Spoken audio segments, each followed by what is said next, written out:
It's time to change your world. It's time to let it go. The things you used to think, the things you used to know, they don't help you anymore. It's time to change your mind. If it's peace you want to find. This is Kurt Kaikonen, pastor of Calvary Chapel, Waterford, at your neighborhood church. Today on Change Your World, we'll be in the book of 1st and 2nd Samuel. So grab your Bible and let's get started. It's time to change your world. You need to let it go. Oh, oh. And then we start chapter 18, and we see that these friends of David's that came to feed these people, that they fed quite a few people, because in the verse here it says that David is numbering the people. And it says that he's setting up captains over thousands, captains over hundreds. And you think, well, where did they come from? Didn't they only have 600? Yeah, they only had 600. So all these people, they're coming to David to fight with him because all these people believe in David. And so then David, he divides all these thousands into 3 different divisions, one under Joab, one under Abishai, and the third is under Ittai the Gittite. And if you remember, we just saw him last week. He's that guy that just showed up the day before David fled into exile. This is that guy that David had excused from having to flee with him. And he was a Philistine, and he was from Gath. And so now we find out that he was also a military commander, that God knew that David would need him. And David, he also says that he would go out with them. And you have to remember here that David, he's in his 60s. I'm in my 60s.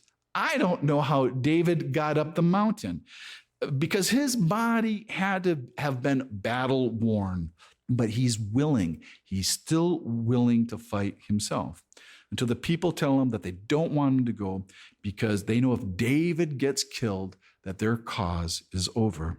And that Absalom, he doesn't care about any of the people. He'd kill them all. Where David is valuable, David is good for the country. And so they tell David to wait in the city and to command from there. And David, he says that he'll do what they ask. And then you have to notice kind of what they said. They said that, David, you are worth 10,000 of us. Well, that kind of tells you that there's might be 10,000 people that have gathered to David by this time. And then before these troops leave, David tells his commanders in front of all the people to deal gently with Absalom. And it's not because he thinks Absalom deserves it, because he doesn't, but he says it's for his sake.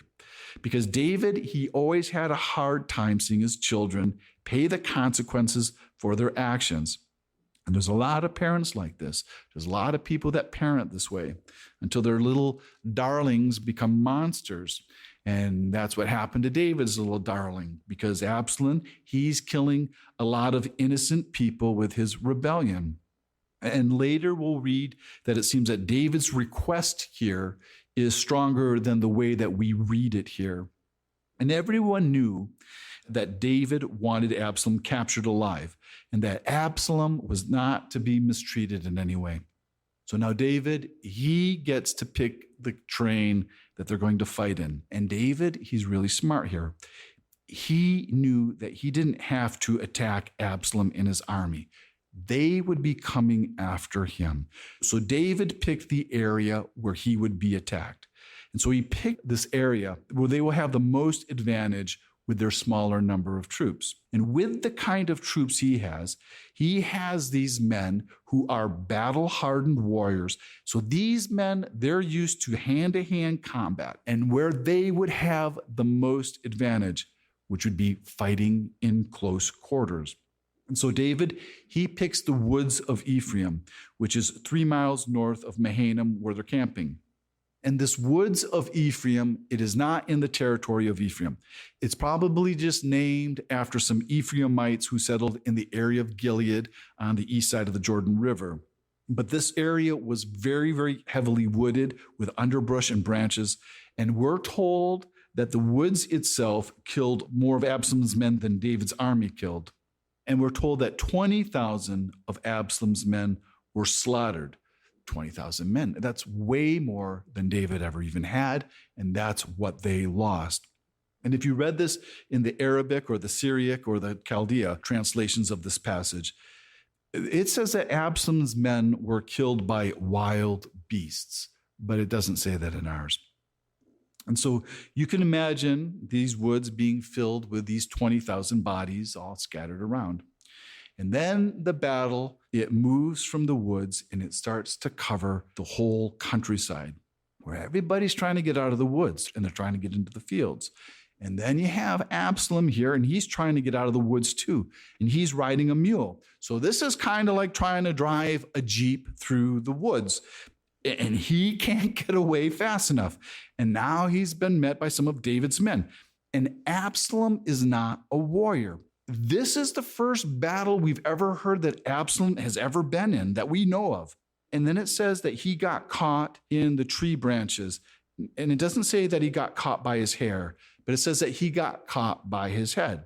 But that's what everybody pictures, that Absalom, he's left behind, caught in the branches of a tree by his 5.5 pounds of long black flowing hair, just hanging there between heaven and earth, feet flailing around.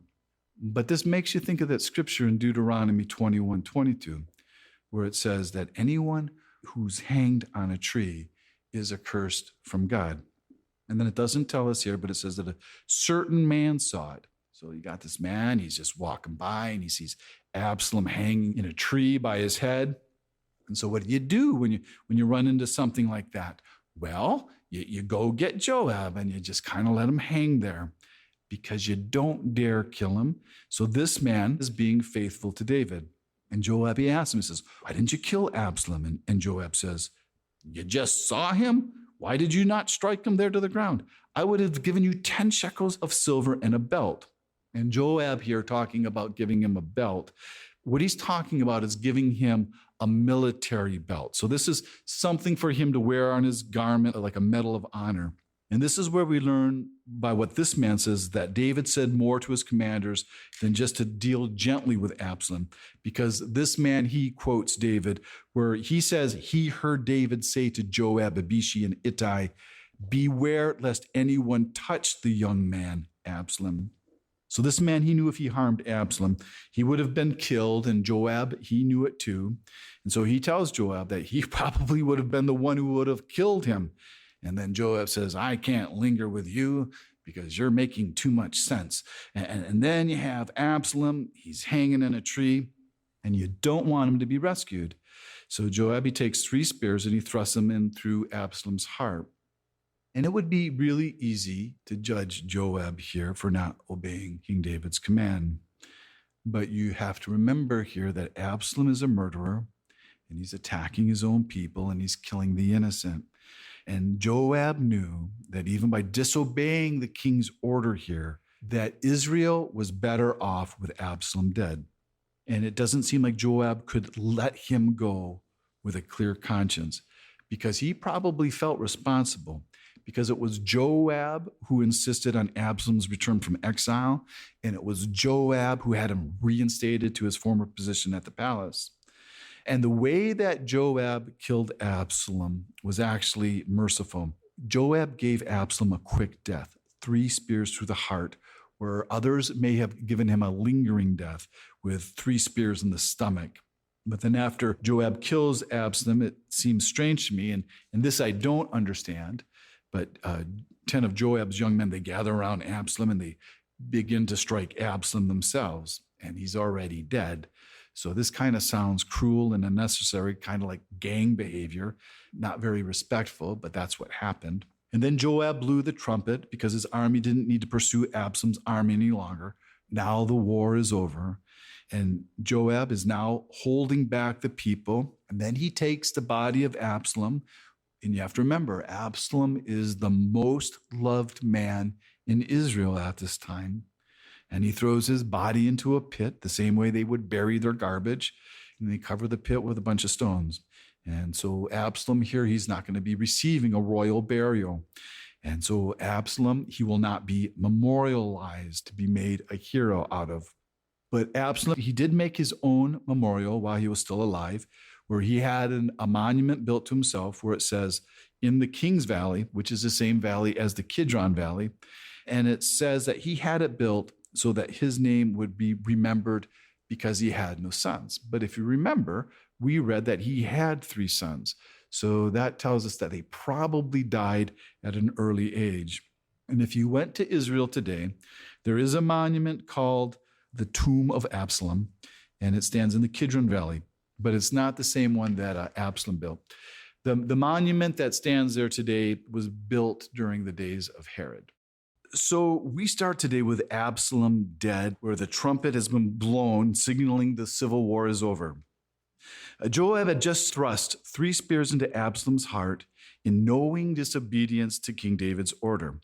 But Joab, he still needs to send a message to King David, because David doesn't know that the war is over and that his son's dead. So all this is fresh. David knowing nothing yet. He's waiting for any news, sitting in a city 3 miles away. And so now we have Ahimaaz, who's a priest, who's actually the son of the high priest Zadok, who was one of the sons of the 2 chief priests, who was a messenger to bring back that news from Hushai to tell David to cross the river and flee, when he was telling of Absalom's battle plans after the defeat of Ahithophel's counsel. So this is one of the 2 messengers that was hid in that well by that woman in Baharum that we read about last week. So now here he is, and Ahimaaz, he's now asking Joab that he be allowed to run and to bring David the message that the war is over and how the Lord has avenged David on his enemies. And Joab, he tells Ahimaaz that he can't take the news today, that if it was another day, okay, but not today. And Joab's reason is because the king's son is dead. Because even with this victory, Joab knows that there is no good news today. And one of the thoughts here is that Joab doesn't want to send Ahimaaz because he wants to keep Ahimaaz safe. Because when David had received bad news in the past, people died. Like when David received the news of Saul and Jonathan's deaths, he killed the Amalekite messenger. And also with the death of Ishbosheth, King Saul's son, the messengers were also killed. Though all of those messengers were also guilty of murdering the innocent people, Joab, he doesn't want to send Ahimaaz. And there's another thought here that there are certain messengers who only bring good news, and the other messengers, they only bring bad news. So when someone sees the messenger running, they could discern if it's going to be good or bad news by who's running. And so they would have an idea of how to prepare themselves, especially for the outcome of a battle. And it's the same thing when you see how many people are running. Because if it's only one man running, it's good news. If it's 2 men running together, it's bad news. And if everybody's running and they're running for their lives, it's really bad news. And so Joab, he tells Ahimaaz, no, not today. And he's trying to keep Ahimaaz safe, thinking it's better to have a foreigner slain than a priest. And so Joab, he sends a Cushite from Ethiopia, and Joab will send the bad news through him. And this Cushite, he may have actually been one of Joab's own servants. So Joab tells the Cushite messenger to tell the king what he has seen. And then the Cushite bows and he takes off running. And so now, even after the Cushite is gone, Ahimaaz, he just can't let it go. And so he keeps pestering Joab, where he's basically begging Joab to let him go. Let me run. Where Ahimaaz is saying, I don't care if he's gone, but please, just let me go. I'll run after him. And to Joab, this makes no sense to him. And so he says to him, why will you run, my son, since you have no news? But Ahimaaz, he remains insistent, and he says, but whatever happens, let me run. And every sermon I've ever heard about this passage, and every commentator I've ever read, they're a lot like Joab here, where they say This makes no sense to them. Why would you run if you have no news? And so they criticize Ahimaaz and they call him foolish. And they have these great sermons. And these guys, these are all better teachers than I am. And they really are much smarter than I am. So if you agree with these guys, you're in very good company. And what they'll teach is that they'll teach it's wrong to run without a message, and that we can't be a people without a message, with nothing to say. And some will even say that Ahimaaz, he's one of those bothersome people who only want to seem important but have nothing to say.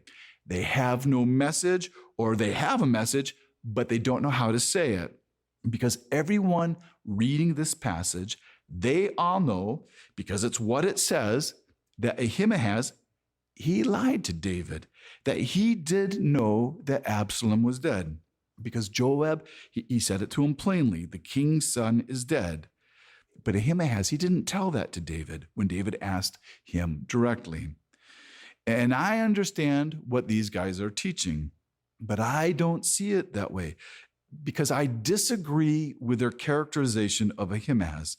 Because when I look at this man who's willing to run to his king, I don't want to slander his character, because everyone here, including King David himself, they all agree that Ahimaaz is a good man and that he has a good reputation. Where Joab himself, he calls him son, using an endearing term while he's talking to him. This man is a priest. He's the son of the high priest, and he's brave. Where he's not only brave because he's with Joab in the battle, which is the place that he's running from, but he also risked his life to bring that message to David to flee when they sent the message from Hushai. And so I don't think it's right to call him a fool. I don't think he was. I think he's a good man, and I think he's a godly man. And so then you would have to think, well, then why does he want to go? Why does he want to run? And why is this passage in the Bible? Is it really here just to teach us not to be a fool with nothing to say? Or do we have to look past that? Because I think Ahimaaz running to David at this time has nothing to do with the message. I think the only reason Ahimaaz wanted to run and he wanted to be there was to be with David as his friend, as his priest, as a representative of God, and being a man who knows God. Because David is about to receive the worst news of his whole life, where David is going to break down in a much greater way than we've ever seen David break down before. Where David's whole life has been filled with grief and with sorrows, but none of them have ever had this kind of effect on him this way, like the news that will affect him when he receives the news that his son Absalom is dead. And so Ahimaaz, he doesn't want David to receive that news alone. He doesn't want it to come from a stranger or from a foreigner, but David needs someone with him that knows him, someone that can minister to him, who cares about him. And so Joab, he finally gives Ahimaaz permission to run. And though the Cushite took the shorter route, Ahimaaz, he outran the Cushite by taking the plain and running faster than him to be able to make sure that he arrived there first. And so David is there waiting in the city, where he's sitting between the gates, which means he's working. And the watchman's on the tower over the gate, and he's on the lookout for messengers. So they're all waiting for news.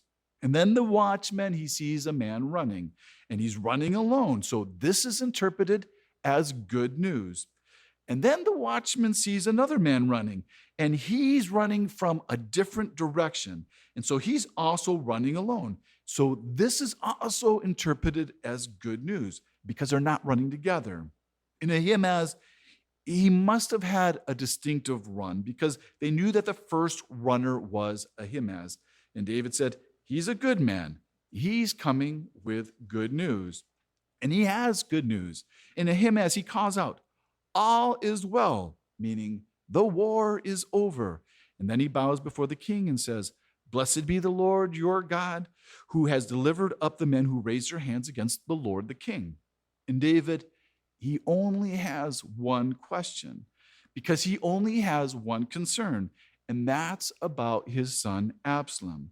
And so David asks, Is the young man Absalom safe?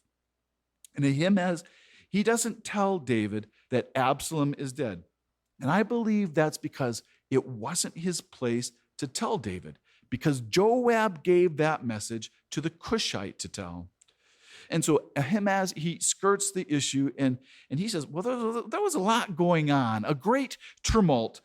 I don't really know what it was all about. But however we want to look at it, the truth is that Ahimaaz, he did lie. He knew Absalom was dead. And even if he didn't see it himself, we know that he knew because Joab told him directly. You can read it.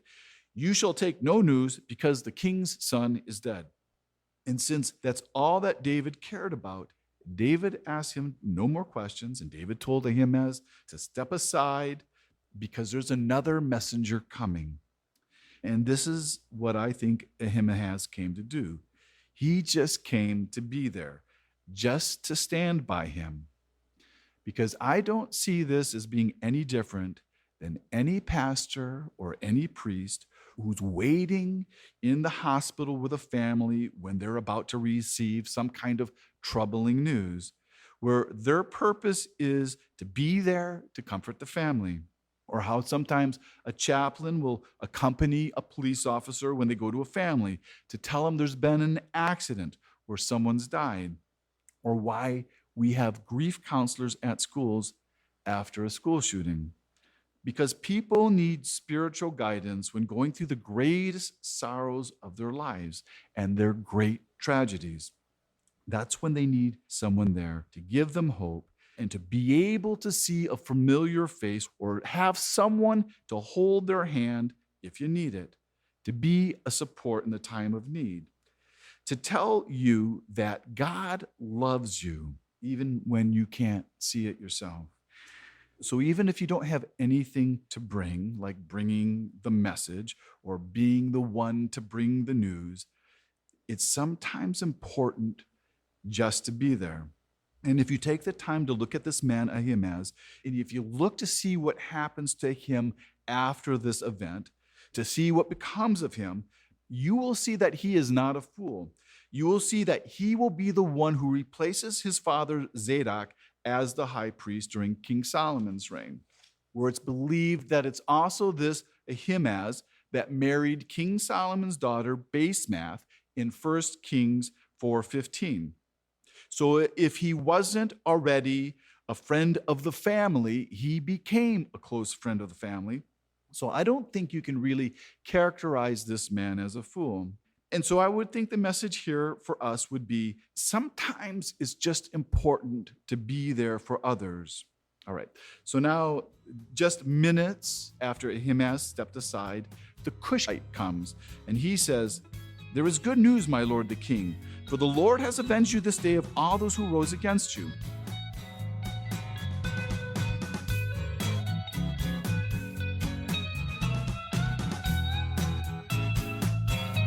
You need to change your world. You need to let it go. Oh, oh, oh. Thanks for listening to Change Your World. Change Your World is an outreach of Calvary Chapel, Waterford, and your neighborhood church. If you're listening to Change Your World in the Detroit metro area, why don't you join us for church this Sunday? Our service time is 10 a.m. at Calvary Chapel, Waterford, 183 South Winding Drive, Waterford, Michigan. We're competing with the Catholics. It's only an hour. All the donuts you can eat, and you don't have to believe a thing we say, but it could change your world. You need to change your world. The rest of today's message can be heard at yourneighborhoodchurch.org. So check us out and download the app. And until next week, remember,